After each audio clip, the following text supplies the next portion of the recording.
Dear students, हम लोग electricity chapter का जो भी एग्जाम्पल है और जो भी एक्सरसाइज है आपके बुक में उसको अच्छे से देख रहे हैं और जो भी न्यूमेरिकल है उसको सॉल्व कर रहे हैं साथ ही साथ में। तो इससे पहले हम लोग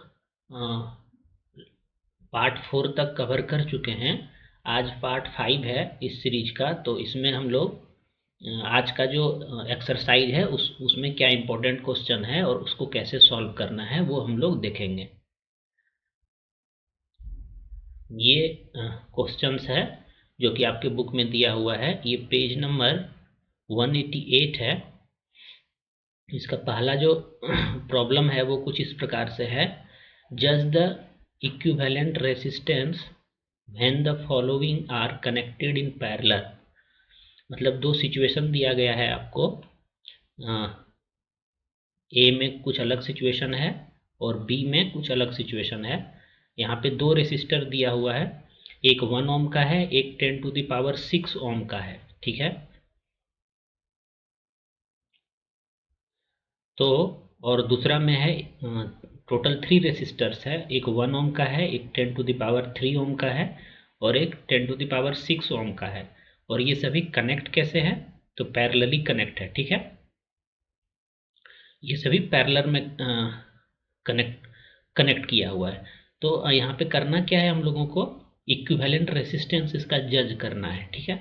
मतलब आपसे ये पूछना क्या चाह रहा है ना कि अगर ये हम इस बी नंबर को सॉल्व करते हैं अभी।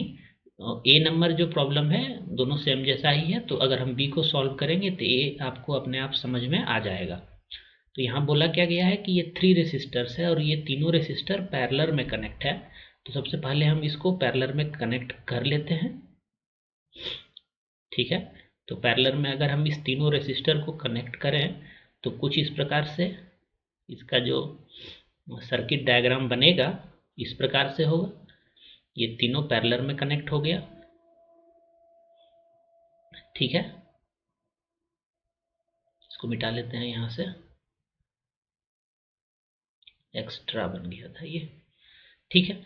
और इस तरह से किसी ये सोर्स से कनेक्ट होगा और इसमें करंट फ्लो कर रहा होगा, पोटेंशियल डिफरेंस होगा इन सभी रेसिस्टर के क्रॉस। इसका इक्विवेलेंट रेसिस्टेंस पूछा है और इसको जज करना है। तो ये 1 ओम का है, ये 10⁻³ ओम का है, ये 10⁻6 ओम का है। हम लोग क्या जानते हैं कि अगर पैरेलली रेसिस्टर्स कनेक्टेड हो तो 1/RP इक्वल टू 1/R1 होता है प्लस 1/R2 प्लस 1/R3। ठीक है। और भी रहता इस तरह से रेसिस्टर्स पैरेलल में कनेक्ट, तो इसी तरह से हम लोग और आगे बढ़ते हैं इसमें। तो अगर हम कैलकुलेट करें इसका इक्विवेलेंट रेसिस्टेंस क्या आएगा इस अरेंजमेंट का, तो क्या मिल रहा है हमारे पास? सभी के प्लेस पे वैल्यू पुट करते हैं। तो 1/1 ओम, 1/10⁶ ओम, 10⁻³ ओम है पहले, सॉरी, और फिर है 10⁻6 ओम। इसी प्रकार से है यही कैलकुलेट करना है हमको और देखना है कि क्या इससे कंक्लूजन निकाल सकते हैं हम लोग। 1/RP इक्वल टू ये दिस था। यहाँ पे अगर एलसीएम लेंगे हम तो क्या आएगा? 10⁶ आएगा एलसीएम। और यहाँ पे वैल्यू क्या आएगा? 10⁶ आएगा। और यहाँ पे वैल्यू क्या आएगा? 10⁻³ आएगा। और यहाँ पे 1 आएगा वैल्यू। ठीक है। इसको अगर सभी को ऐड करिएगा आप तो क्या मिल रहा है हमको? 1/RP इधर रहेगा ही। इसको अगर सभी को ऐड करें तो कितना आ रहा है ये?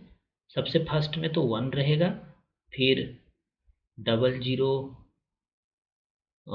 फिर एक और 0 रहेगा, फिर 1 रहेगा, फिर 0 रहेगा, फिर 0 रहेगा और 1 रहेगा। ये सही कैलकुलेट किए हैं ना हम?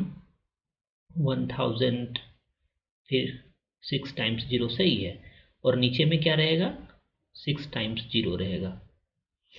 ऐसा ही कुछ होगा। इसका वैल्यू ये 1/RP आया था हमारा, 1/RP इक्वल टू दिस था। इसको अगर हम रिवर्स कर देंगे तो क्या मिल रहा है हमको? यहाँ पे हम राइट डाउन कर रहे हैं 6 टाइम्स 0 इसमें एक हिडन कंसेप्ट है, वो अभी हम लोग समझेंगे। 6 टाइम्स 0 आ गया यहाँ पे, और इसके नीचे क्या वैल्यू आएगा, 100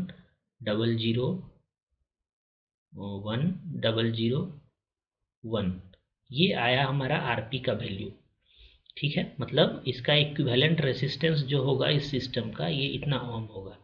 ये वैल्यू क्या है, लेस देन 1 है या नहीं है, लेस देन 1 आ रहा है। ये इक्विवेलेंट रेसिस्टेंस जो इसका आया है वो लेस देन 1 आया है। ये 1 ओम का कनेक्ट था यहाँ पे, ये 10⁻³ ओम का कनेक्ट था, और ये 10⁻6 ओम का कनेक्ट था। जब ये तीनों रेसिस्टर्स पैरेलल में कनेक्ट है और इसका हम लोग इक्विवेलेंट रेसिस्टेंस निकालते हैं तो वो लेस देन 1 मिल रहा है। इसका मतलब क्या है कि अगर पैरेलली कोई सिस्टम ऑफ रेसिस्टर्स कनेक्टेड हो तो उसका जो इक्विवेलेंट रेसिस्टेंस मिलेगा ना, वो सबसे उसमें स्मॉलर जो होगा उससे भी कम मिलेगा। ये फैक्ट आपको ये क्वेश्चन बताना चाह रहा था, इसलिए आपके बुक में ये क्वेश्चन दिया हुआ है। ठीक है, तो यहाँ पर भी करेंगे। इसमें सबसे स्मॉलेस्ट कौन सा है, 1 ओम में, 10⁻³ ओम में, 10⁻6 ओम में सबसे स्मॉलेस्ट 1 ओम है। तो हमको जो रिजल्टेंट मतलब इक्विवेलेंट जो रेसिस्टेंस का वैल्यू मिलेगा वो स्मॉलर से भी स्मॉल मिलेगा, ये बताना चाह रहा है। उसी तरह का इसमें भी आपको जज करने के लिए बोला है। तो यहाँ पे स्मॉलर कौन है, इस दोनों में से 1 स्मॉलर है। तो इसका भी जो आपको इक्विवेलेंट रेसिस्टेंस आएगा वो लेस देन 1 आएगा। ठीक है, इसका कहने का मतलब यही था। तो इस प्रॉब्लम में था नहीं कुछ, बस समझने के लिए था, जो कि हम लोग समझ चुके हैं कि कोई भी रेसिस्टर्स अगर पैरेलली कनेक्ट हो तो उसका इक्विवेलेंट रेसिस्टेंस जो आएगा उस रेसिस्टर में जो सबसे स्मॉलेस्ट वैल्यू होगा उससे भी कम आएगा। ठीक है, ये हमको फैक्ट जानना जरूरी था। और वहीं जब सीरीज में कनेक्ट हो, जैसे मान लेते हैं ये सीरीज में कनेक्ट होता है ये तीनों रेसिस्टर्स, तो इसका इक्विवेलेंट जो आएगा ना वो मोर देन जो लार्जेस्ट इसमें होगा उससे भी ज़्यादा आएगा, क्योंकि सीरीज में तो R1 + R2 + R3 हो जाता है। तो ऐसे भी लग रहा है कि ये जो इसका इक्विवेलेंट आएगा वो 10⁻6 से ज़्यादा आएगा। लेकिन वहीं जब पैरेलल में कनेक्ट है तो इक्विवेलेंट रेसिस्टेंस जो आएगा वो स्मॉलेस्ट से भी स्मॉलर आएगा। समझ गए हम लोग इस बात को। अब हम लोग नेक्स्ट क्वेश्चन की तरफ बढ़ते हैं। ये इंपॉर्टेंट क्वेश्चन है, इसको हम लोग अच्छे से सॉल्व करेंगे। ठीक है, ये क्वेश्चन क्या बोल रहा है, ये बोल रहा है कि an electric lamp of 100 ohm, a toaster of resistance 50 ohm and a water filter of resistance 500 ohm are connected in parallel to a 220 volt source। तो सबसे पहले इसका हम सर्किट डायग्राम बनाएंगे। हम सर्किट डायग्राम इसलिए बना रहे हैं ना, ताकि हमको एक पिक्चर क्लियर हो जाए कि प्रॉब्लम में क्या बोल रहा है और क्या फाइंड करना है। ये बेस्ट तरीका है समझने के लिए। हो सकता है इसमें आपको टाइम ज़्यादा थोड़ा देना पड़ेगा, लेकिन समझ में आना चाहिए। टाइम अगर हम कम दे रहे हैं और समझ में आ ही नहीं रहा है तो कोई फ़ायदा है नहीं उस तरह से प्रॉब्लम को सॉल्व करने से। तो ठीक है, तो हम सबसे पहले इसका एक सर्किट डायग्राम बनाएंगे, जहाँ पर कि एक इलेक्ट्रिक लैंप कनेक्टेड है, एक टोस्टर कनेक्टेड है और एक वाटर फिल्टर कनेक्टेड है, और ये सभी पैरेलली कनेक्ट है। और किससे कनेक्ट है, ये 220 वोल्ट सोर्स से कनेक्ट है। तो सबसे पहले इसको बनाते हैं, हम इस जगह पे बनाते हैं। तो ये हमारा एक, अब चूंकि यहाँ पे सभी का इस प्रॉब्लम में मीनिंग क्या है, सभी का रेसिस्टेंस दिया गया है, तो हम इलेक्ट्रिक लैंप का नहीं बनाएंगे, हम सिंपली रेसिस्टर का बना लेंगे। ठीक है, तो इस तरह से एक इलेक्ट्रिक लैंप का जो रेसिस्टेंस है वो हम रिप्रेजेंट कर दिए। फिर उसी तरह से हम जो टोस्टर है उसका भी रिप्रेजेंट कर दिए, और फिर उसी तरह से वाटर फिल्टर का जो रेसिस्टेंस है उसको भी हम एक रेसिस्टर के माध्यम से हम रिप्रेजेंट कर रहे हैं यहाँ पे। और ये सभी कैसे कनेक्ट है, पैरेलली कनेक्ट है, कनेक्टेड इन पैरेलल लिखा हुआ है। ठीक है, तो ये अगर पैरेलल में कनेक्ट होगा तो कुछ इस प्रकार से होगा कनेक्ट।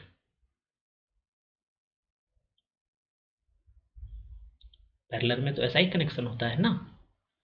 ये तो आप हम लोग इस तरह का प्रॉब्लम सॉल्व भी कर चुके हैं। और ये किससे कनेक्ट है, 220 वोल्ट सोर्स से कनेक्ट है।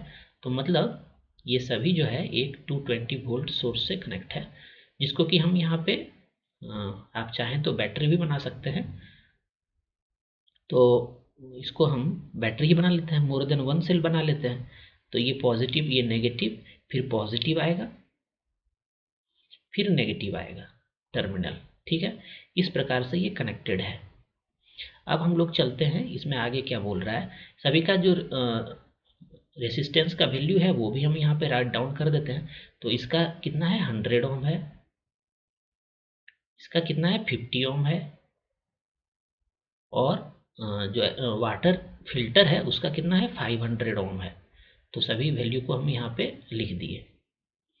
ठीक है, और ये सोर्स कितना है, 220 वोल्ट का है, तो ये भी हम राइट डाउन कर दिए यहाँ पे 220 वोल्ट। ये पॉजिटिव टर्मिनल है और ये नेगेटिव टर्मिनल है। करंट हमेशा इधर से फ्लो करेगा। ठीक है, ये सभी हम जो वैल्यू था यहाँ पे हम राइट डाउन कर लिए। अब बोल क्या रहा है ना, what is the resistance of an electric iron connected to the same source. एक इलेक्ट्रिक आयरन भी इसमें कनेक्ट किया हुआ है जो कि सेम सोर्स से कनेक्ट है, और क्या कंडीशन है उसके साथ, that takes as much current as all three appliances and what is the, फिर कुछ पूछा भी है यहाँ पे, what is the current through it, आपसे ये पूछा है।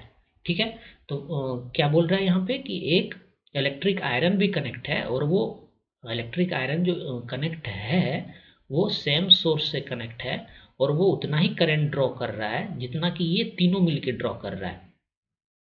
यही पूछा है हमसे, सेम सोर्स से कनेक्ट है ये बोल रहा है। तो मतलब कहाँ पे होगा, वो जो इलेक्ट्रिक आयरन कनेक्ट है वो कहाँ पे कनेक्ट होगा, यहाँ पे इसके साथ सीरीज में होगा या पैरेलल में होगा, पहले तो हमको ये डिसाइड करना है, तभी ना हम आगे बढ़ेंगे इस प्रॉब्लम में। तो यहाँ बोला क्या गया है कि इसको फिर से पढ़ते हैं हम, what is the resistance of an electric iron connected to the same source. Same source बोला है, इसी सोर्स से कनेक्ट है electric iron, that takes as much current as all the three appliances। जब सेम सोर्स से connect है ना, तो इसका मतलब क्या है कि इलेक्ट्रिक आयरन के अक्रॉस जो पोटेंशियल डिफरेंस है वो 220 वोल्ट का ही है, और ऐसा कब होगा, जब ये पैरेलली कनेक्ट होगा। इसका मतलब है कि जो इलेक्ट्रिक आयरन है वो कुछ इस प्रकार से कनेक्ट होगा। ठीक है, इलेक्ट्रिक आयरन कुछ इस प्रकार से कनेक्ट है, इसका भी कुछ रेसिस्टेंस होगा, लेकिन ये हमको पता नहीं है, इसको हम लेट कर लेते हैं आर है। और क्या एक कंडीशन दिया हुआ है कि इस तीनों में जितना करंट फ्लो हो रहा है उतना ही करंट इसमें भी फ्लो हो रहा है। ठीक है, ये कंडीशन दिया हुआ है। तो मतलब अगर इस तीनों में कितना करंट फ्लो कर रहा होगा, जैसे ये करंट इस तीनों में फ्लो कर रहा हो, तो इसको अगर हम आई लेट कर लें, आई यहाँ पे डिनोट कर रहे हैं, तो इसमें भी आई करंट ही जा रहा है, यही कहने का इसका मतलब है। ठीक है, तो इतना तक बना चुके हैं, अब इसको फाइंड कैसे कर सकते हैं। अच्छा, ये आई जो है इसको हम I1 यहाँ पे बोल रहे हैं। ठीक है, ये I2 है, यहाँ पे डिफरेंट डिफरेंट करंट जाएगा ना, जब पैरेलल में कनेक्ट है तो डिफरेंट डिफरेंट कनेक्ट और रेसिस्टेंस का भी वैल्यू डिफरेंट है। तो इसमें जो करंट पास कर रहा होगा वो डिफरेंट डिफरेंट वैल्यू का पास करेगा, जैसा इसका रेसिस्टेंस होगा उसके हिसाब से पास करेगा। अगर रेसिस्टेंस ज़्यादा होगा तो उसमें कम पास करेगा, अगर रेसिस्टेंस कम होगा तो ज़्यादा पास करेगा। ओम्स लॉ तो यही बोलता है। तो हमारे पास इंफॉर्मेशन क्या है कि ये तीनों करंट जो है आई, ये करंट इस तीनों में पास कर रहा है, और जितना आई का वैल्यू है उतना ही करंट इस इलेक्ट्रिक आयरन में भी पास कर रहा है। हमसे पूछा क्या है, इस आर का वैल्यू पूछा है। ठीक है, हमको फाइंड का क्या करना है, आर का वैल्यू फाइंड करना है। ठीक है, आर का हमको वैल्यू फाइंड करना है, और हमारे पास ये सब इंफॉर्मेशन है, तो कैसे फाइंड कर सकते हैं हम लोग। यहाँ से आप देखिए आई का जो वैल्यू आएगा, आई इक्वल टू, इस आई के इक्वल हम क्या लिख सकते हैं, आई इक्वल टू अगर हम लिख दें I1 plus I2 plus I3, तो क्या प्रॉब्लम है, कोई भी प्रॉब्लम नहीं है, क्योंकि यही करंट तो इन सभी रेसिस्टर में डिस्ट्रीब्यूट हो रहा होगा। ठीक है, तो ये हम लिख सकते हैं यहाँ से। अब I1 का हम वैल्यू फाइंड कर सकते हैं क्या, I1 का वैल्यू फाइंड करने के लिए हमारे पास रेसिस्टेंस का वैल्यू है, अगर इसके एक्रॉस वोल्टेज कितना है अगर वो पता रहेगा तो ओम्स लॉ से हम I1 फाइंड कर सकते हैं। तो इसके एक्रॉस पोटेंशियल डिफरेंस कितना है वो पता है क्या? हाँ पता है, क्योंकि ये सभी पैरेलली कनेक्ट है। पैरेलली कनेक्ट है तो सभी के एक्रॉस जो वोल्टेज आ रहा होगा वो 220 वोल्ट का ही पोटेंशियल डिफरेंस होगा सभी के एक्रॉस। तो यहाँ पर भी 220 वोल्ट का पोटेंशियल डिफरेंस होगा, इस रेसिस्टर के अक्रॉस भी, इस रेसिस्टर के अक्रॉस भी, इस रेसिस्टर के अक्रॉस भी और इस रेसिस्टर के अक्रॉस भी। ठीक है, तो I1 यहाँ से हम फाइंड कर लेते हैं, बहुत इजीली फाइंड कर सकते हैं। I1 अगर हम फाइंड करें यहाँ पे तो क्या मिलेगा हमको? I इक्वल टू क्या जानते हैं हम लोग? V इक्वल टू क्या जानते हैं? IR, ओम्स लॉ से जानते हैं ना ये IR। ठीक है, तो I1 फाइंड करने के लिए V/R1 होगा। तो इसके क्रॉस I1 का वैल्यू क्या हो जाएगा? ये 220 वोल्ट है, तो 220 अपॉन कितना है? 100 है। तो ये I1 का वैल्यू यहाँ से मिलेगा, इतना एम्पियर का फ्लो हो रहा होगा। उसी तरह से I2 अगर हम फाइंड करें तो I2 भी तो यही, इसके क्रॉस भी तो यही 220 का पोटेंशियल डिफरेंस है, बस रेसिस्टेंस इसका अलग है जो कि 50 ओम है, तो इसके डिनोमिनेटर में 50 ओम रहेगा। उसी तरह से अगर हम I3 फाइंड करें तो ये भी तो वही होगा, 220 वोल्ट इसके क्रॉस पोटेंशियल डिफरेंस है और इस रेसिस्टर का क्या है? रेसिस्टेंस 500 ओम है। तो इसी प्रकार से होगा। इस तीनों को अगर हम ऐड कर दें तो I का वैल्यू हमको मिल जाएगा। तो इस तीनों को अगर हम ऐड करें तो I इक्वल टू क्या मिलेगा हमको? यहाँ पे लिख रहे हैं, इस तीनों को ऐड करेंगे तो सभी का आप LCM लीजिए। किसका LCM लेंगे? 500, 50 और 100 का, तो ये तो 500 आएगा LCM। और क्या आएगा? ये 500 आएगा।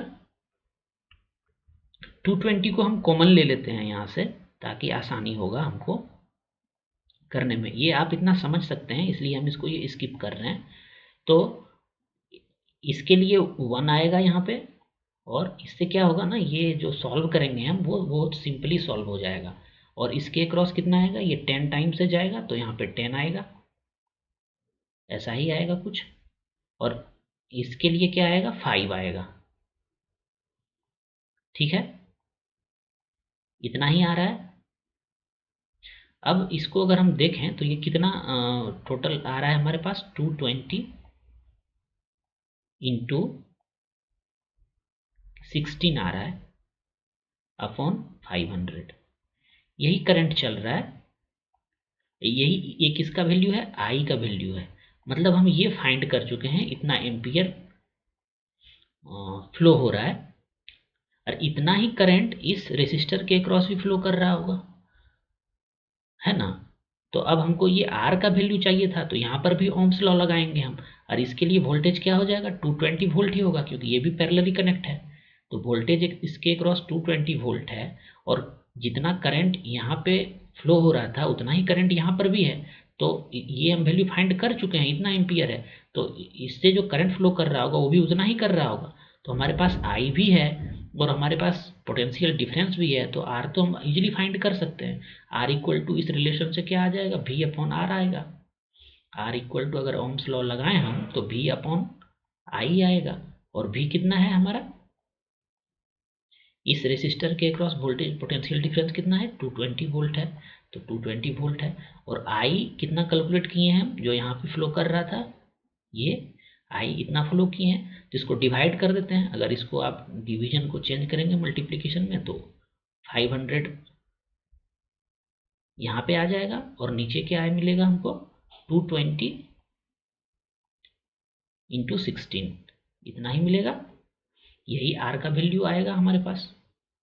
जो इलेक्ट्रिक आयरन है उसका रेसिस्टेंस का ये वैल्यू मिलेगा ओम में। ठीक है, तो ये तो, और इसलिए हम इसको यहाँ पे कैंसिल आउट नहीं किए, क्योंकि ये लास्ट में करने से देखिए 220 कैंसिल आउट हो जाएगा, 500/16 ये आपको मिलेगा रेसिस्टेंस का वैल्यू इलेक्ट्रिक आयरन का, 500/16। इसको आप कैलकुलेट कर लीजिएगा, 500/16 ओम। ठीक है, ये फ्रैक्शन में कुछ आएगा वैल्यू, आप ऐसे भी लिख सकते हैं। ठीक है, तो ये इलेक्ट्रिक आयरन का हमको रेसिस्टेंस पता चल गया। ठीक है, और कोई दूसरा तरीका है क्या इसको सॉल्व करने का? और कोई दूसरा तरीका से हम लोग सॉल्व कर सकते हैं क्या? एक और तरीका है इसको सॉल्व करने का, लेकिन उसके लिए थोड़ा आपको दिमाग चलाना होगा। देखिए, इस तीनों रेसिस्टर में जो करंट चल रहा है वो आई चल रहा है, और इस रेसिस्टर में भी करंट आई चल रहा है। मतलब क्या है कि इस तीनों का जो इक्विवेलेंट रेसिस्टेंस है उतना ही इसका भी रेसिस्टेंस होगा, तभी ना दोनों में आई आई करंट चलेगा। सेम सेम करंट कब चलेगा? इसको हम यहाँ पे एक्सप्लेन कर रहे हैं, ये बुक में आपको नहीं मिलेगा। जैसे हम क्या बोलना चाह रहे हैं कि हम ये बोलना चाह रहे हैं कि अगर दो रेसिस्टर है हमारे पास, जैसे ये रेसिस्टर है और ये भी रेसिस्टर है जो कि पैरेलल में कनेक्ट है सेम सोर्स से, इस प्रकार से कनेक्ट है, सेम सोर्स से कनेक्ट है, और दोनों रेसिस्टर से जो करंट फ्लो हो रहा है वो सेम करंट फ्लो हो रहा है, यहाँ से भी आई और यहाँ से भी आई। इसका मतलब क्या है? वोल्टेज इस दोनों के क्रॉस सेम है, भी तो कांस्टेंट है और आई भी सेम है, मतलब आई भी कांस्टेंट है, तो आर भी तो सेम होना पड़ेगा। ओम्स लॉ क्या बोलता है? भी इक्वल टू आई आर बोलता है ना? तो जब वोल्टेज भी कांस्टेंट है, आई भी कांस्टेंट है, तब ओम्स लॉ के अकॉर्डिंग हम क्या बोल सकते हैं कि आर भी सेम होगा।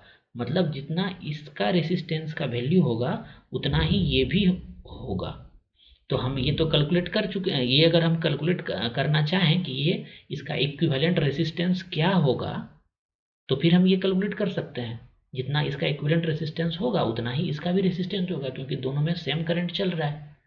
तो आप इस तरह से भी इस प्रॉब्लम को सोच सकते हैं, लेकिन अभी आप इसी तरह से बनाइएगा जिस तरह अभी हम यहाँ पे बनाए हैं। ये हो सकता है थोड़ा डिफिकल्ट हो जाए आपको समझने के लिए, लेकिन आपको हम वो भी बता दिए हैं, चाहे तो आप उस प्रकार से भी बना सकते हैं, लेकिन इस तरह से बनाना ज़्यादा सिंपल है। ठीक है, अब हम लोग थर्ड क्वेश्चन की ओर बढ़ते हैं, देखते हैं थर्ड क्वेश्चन क्या है। ये प्रॉब्लम इंपॉर्टेंट था। थर्ड क्वेश्चन क्या बोल रहा है वो भी देख लेते हैं हम लोग।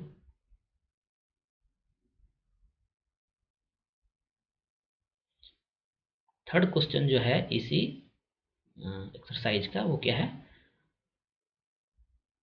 What are the advantage of conducting electrical devices in parallel with the battery instead of connecting them in series? ये थ्योरी क्वेश्चन है, ये थ्योरी वाला क्वेश्चन है, और इसको हम लास्ट में इसका भी आंसर हम लिखे हैं, जो कि एक सुटेबल आंसर हो सकता है, आपके बुक से ही लिखे हैं, तो वो लास्ट में हम लोग देखेंगे। ठीक है, इसके नेक्स्ट में क्वेश्चन क्या है उसको देख लेते हैं। क्वेश्चन नंबर 4 क्या है?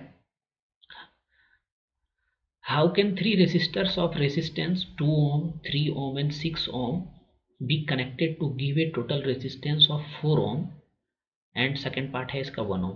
आप किस प्रकार से इस तीनों रेसिस्टर को कनेक्ट करेंगे कि इसका जो इक्विवेलेंट रेसिस्टेंस आए वो 4 ohm आए।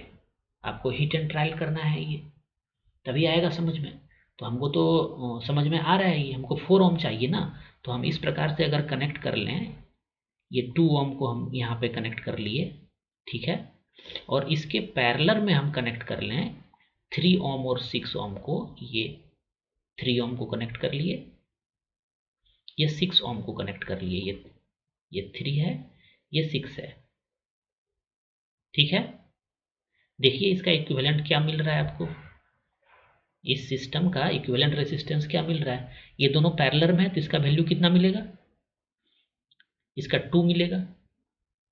आप कैलकुलेट करेंगे तो वही फॉर्मूला यूज करना है, 1/RP equal to 1/R1 plus 1/R2, ये लगाना है आपको, और इसका इक्विवेलेंट आप कैलकुलेट कर सकते हैं। फिर ये दोनों सीरीज में हो जाएगा, तो इसका ये 2 ओम आया इक्विवेलेंट रेसिस्टेंस, और ये इसके साथ सीरीज में है, तो आपको इस टोटल सिस्टम का क्या मिलेगा? रेसिस्टेंस का वैल्यू 2 + 2, क्योंकि ये सीरीज में है, इसका इक्विवेलेंट जो आएगा वो इसके साथ सीरीज में हो जाएगा ना, तो ये 4 ओम आएगा। और यही तो हमसे करने बोला था कि किस प्रकार से कनेक्ट करें कि हमको इक्विवेलेंट रेसिस्टेंस 4 ओम मिले। फिर पूछ रहा है आपसे सेकंड पार्ट जो है इसका, कि इस तीनों रेसिस्टर को किस प्रकार से कनेक्ट करें कि इसका इक्विवेलेंट रेसिस्टेंस जो है 1 ओम मिले। तो हम तीनों को पैरेलल में कनेक्ट कर देंगे, देखिए आ जाएगा उतना। आप कैलकुलेट करके देखिएगा, इस तीनों रेसिस्टर को हम लोग क्या कर देंगे, अगर पैरेलल में कनेक्ट कर दें तो इसका जो इक्विवेलेंट रेसिस्टेंस आएगा वो 1 ओम आ जाएगा। आप करके देखिएगा, ठीक है।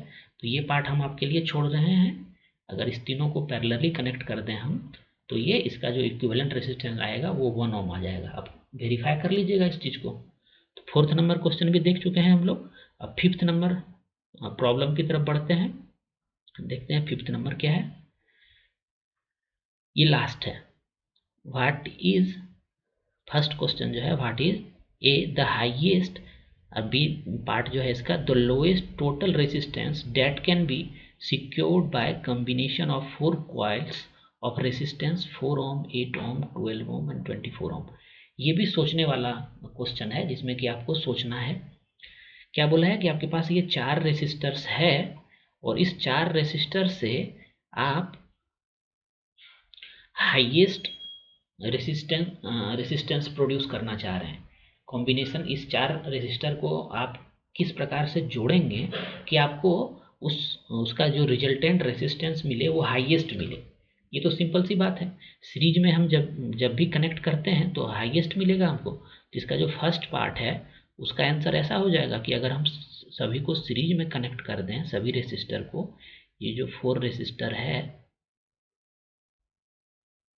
इसको अगर हम सीरीज में करें तो इसका इक्विवेलेंट क्या रेसिस्टेंस मिलेगा हमको, यही हाईएस्ट मिलेगा। आप देख लीजिए, ये 4 ओम है, 8 ओम है, 12 ओम है, 24 ओम है। तो सभी को सीरीज में कनेक्ट करेंगे तभी हमको हाईएस्ट मिलेगा। अगर हमको हाईएस्ट चाहिए तो उसके लिए हमको सीरीज में कनेक्ट करना पड़ेगा सभी को, ठीक है। तो इसका हाईएस्ट क्या रेसिस्टेंस प्रोड्यूस होगा, सभी को आप ऐड कर दीजिए सिंपली, क्योंकि आर एस इक्वल टू क्या होता है, R1 plus R2, R1 plus R2 plus R3 और सो ऑन। जितना भी इस तरह से रेसिस्टर हो अगर सीरीज में हो तो सबको सिंपली हम लोग ऐड कर देते हैं। इसका इक्विवेलेंट कितना आ रहा है, 48 वोल्ट आ रहा है ना। अगर 48 वोल्ट नहीं, सॉरी 48 ओम। अगर सभी सीरीज में कनेक्ट है तो इसका इक्विवेलेंट क्या आएगा, 4 प्लस 8 12, 12 प्लस 12 24, 24 प्लस 24 48। मतलब हाईएस्ट जो आपको मिल सकता है रेसिस्टेंस इस 4 रेसिस्टेंस को रेसिस्टर को कंबाइन करके वो 48 ओम का मिलेगा। और ये कब मिलेगा, किस अरेंजमेंट में मिलेगा, जब सभी रेसिस्टर को हम सीरीज में कनेक्ट कर दें। वहीं पर दूसरा जो इसका पार्ट है, दूसरा क्वेश्चन जो है इसका बी पार्ट, उसमें क्या बोला जा रहा है कि लोएस्ट कैसे मिलेगा हमको लोएस्ट चाहिए। तो अभी तो हम पढ़े थे ना, फर्स्ट क्वेश्चन में देखे थे कि जब सीरीज में कनेक्ट रहता है तो हाईएस्ट से भी हाई जाता है हमारा रिजल्टेंट, हाईएस्ट जाता है हमारा इक्विवेलेंट रेसिस्टेंस। और जब पैरेलल में कनेक्ट होता है तो जो लोएस्ट है रेसिस्टर का वैल्यू, लोएस्ट रेसिस्टेंस जो है उससे भी लोअर जाएगा इक्विवेलेंट रेसिस्टेंस। तो अगर हम इसको पैरेलल में कनेक्ट करें, मतलब इस चारों रेसिस्टर को अगर हम पैरेलल में कनेक्ट कर दें तो हमको लोएस्ट मिलेगा। और वो कितना मिलेगा ये हम कैलकुलेट कर सकते हैं, जो इसका पैरेलल में कैलकुलेट करने का फॉर्मूला है उससे कैलकुलेट कर सकते हैं। इस प्रकार से अगर इसको कनेक्ट कर दें, लेकिन एक बात पक्का है कि अगर सभी को पैरेलल में कनेक्ट करेंगे तो रिजल्टेंट जो मिलेगा ना हमको वो 4 ओम से भी लोअर मिलेगा। यही तो अभी हम लोग सीखे हैं। और जब सीरीज में कनेक्ट करेंगे तो जो इसमें हाईएस्ट है 24, इससे भी ज़्यादा मिलेगा। अगर सभी को सीरीज में कनेक्ट कर दें तो इक्विवेलेंट रेसिस्टेंस जो मिलेगा वो 24 ओम से ज़्यादा मिलेगा। और अगर पैरेलल में सभी को कनेक्ट कर दें तो इसमें जो सबसे लोएस्ट है 4 ओम, हमको रिजल्टेंट रेसिस्टेंस जो मिलेगा वो 4 ओम से भी लोअर मिलेगा। आप इसको कैलकुलेट करिएगा, ये 2 ओम आएगा अगर सभी को आप पैरेलली कनेक्ट कर दें तो, ठीक है। ये आप जानते हैं इसलिए आपके ऊपर ये छोड़ रहे हैं हम, ये 2 ओम आएगा आपका। और इससे लोएस्ट वैल्यू पॉसिबल नहीं है, इस 4 रेसिस्टर का यूज करके इससे लोएस्ट आप प्रोड्यूस नहीं कर सकते हैं रेसिस्टेंस, ठीक है। तो हमारा ये 5 क्वेश्चन कवर हो चुका है। एक थ्योरी वाला क्वेश्चन बचा हुआ था जिसको कि हम यहाँ पे लिखे हुए हैं, आपके बुक से ही ये लिखा गया है। जो बुक में जिस प्रकार का एक्सप्लेनेशन दिया गया है उसी को रीअरेंज करके लिखा गया है और ये सबसे सटीक है। इसमें क्वेश्चन क्या था, what are the advantages of connecting electrical devices in parallel with the battery instead of connecting them in series. बोल रहा है ये कि पैरेलल में कनेक्ट करना क्यों, मतलब उसका क्या एडवांटेज है। आप ये जानते होंगे कि हमारे हाउस होल्ड में जो भी इलेक्ट्रिकल अप्लायंसेस यूज करते हैं वो सभी पैरेलल कनेक्शन में होता है। हमारा फैन भी चल रहा है, हमारा कूलर भी चल रहा है, गीजर भी चल रहा है, टोस्टर भी चल रहा है, हीटर भी चल रहा है, ये सभी पैरेलली कनेक्ट है।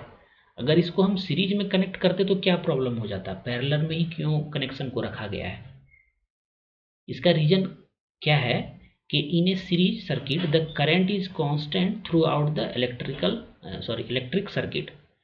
ये जानते हैं हम लोग, अगर सीरीज में कोई भी मान लेते हैं ये एक अप्लायंसेस है या गैजेट है जो कि हम लोग यूज कर रहे हैं, इसको अगर हम सीरीज में कनेक्ट करें तो क्या होगा कि करंट जो फ्लो होगा इस गैजेट से भी आई करंट फ्लो करेगा और उतना ही करंट इससे भी फ्लो करेगा। सीरीज में करंट सेम रहता है, ये जानते हैं हम लोग।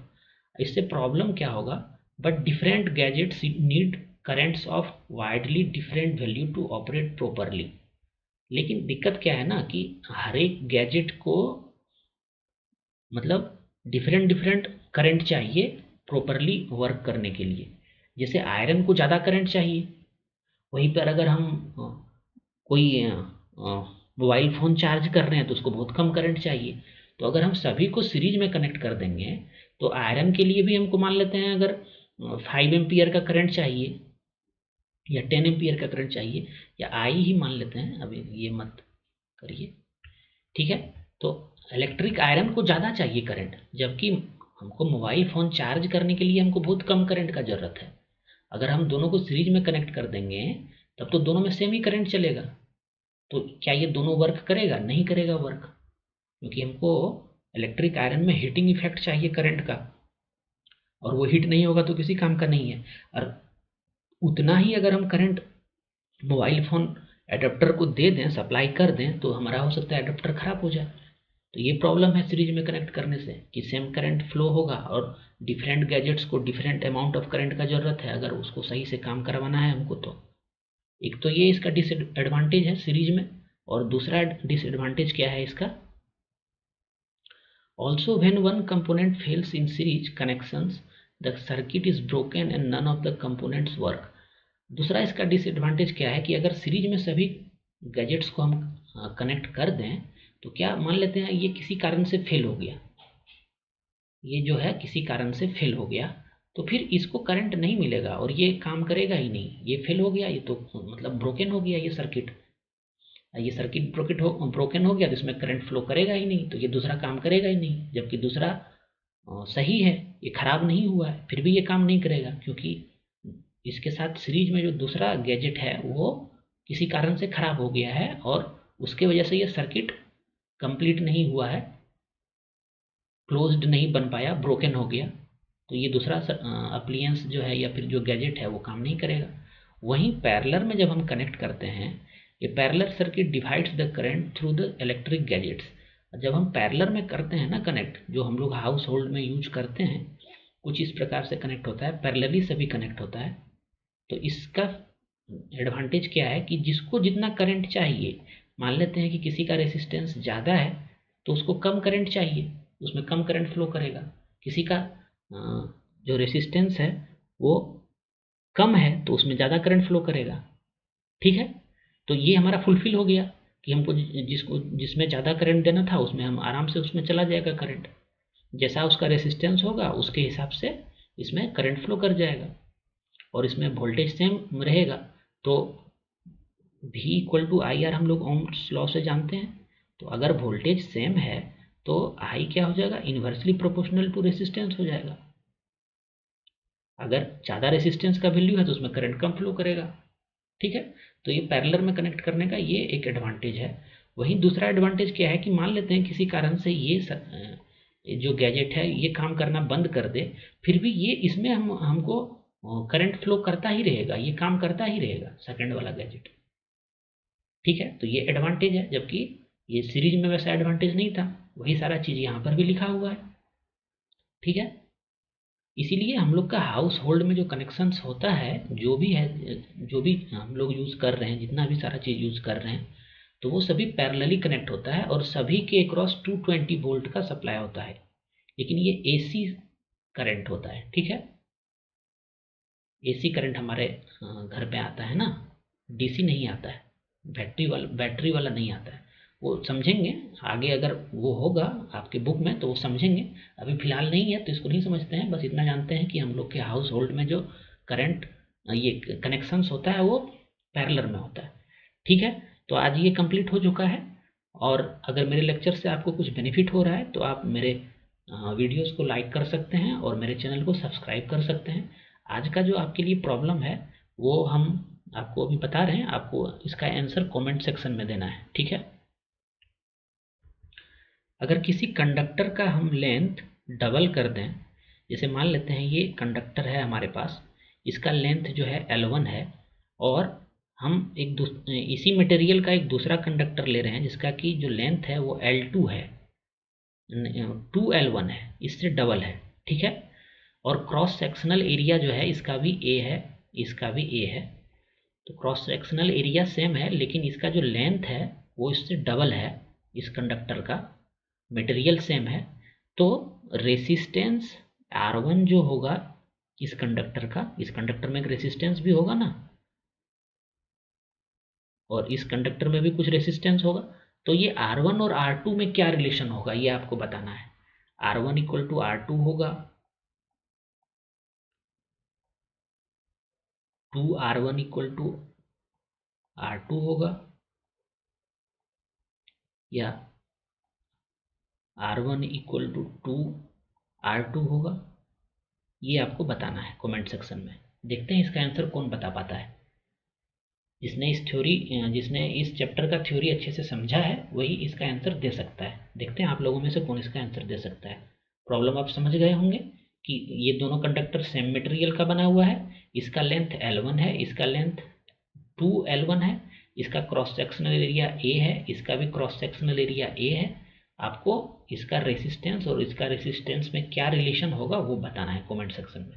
ठीक है, तो अभी के लिए बस इतना ही, फिर हम लोग मिलेंगे नेक्स्ट लेक्चर में और फिर हम वहाँ पे एक्सरसाइज सॉल्व करेंगे, जो भी प्रॉब्लम है या फिर जो भी एग्जाम्पल है आपके बुक में उसको समझेंगे, अच्छे से सॉल्व करेंगे। ठीक है, फिर हम लोग मिलते हैं नेक्स्ट लेक्चर में। Thanks for watching elegant minds.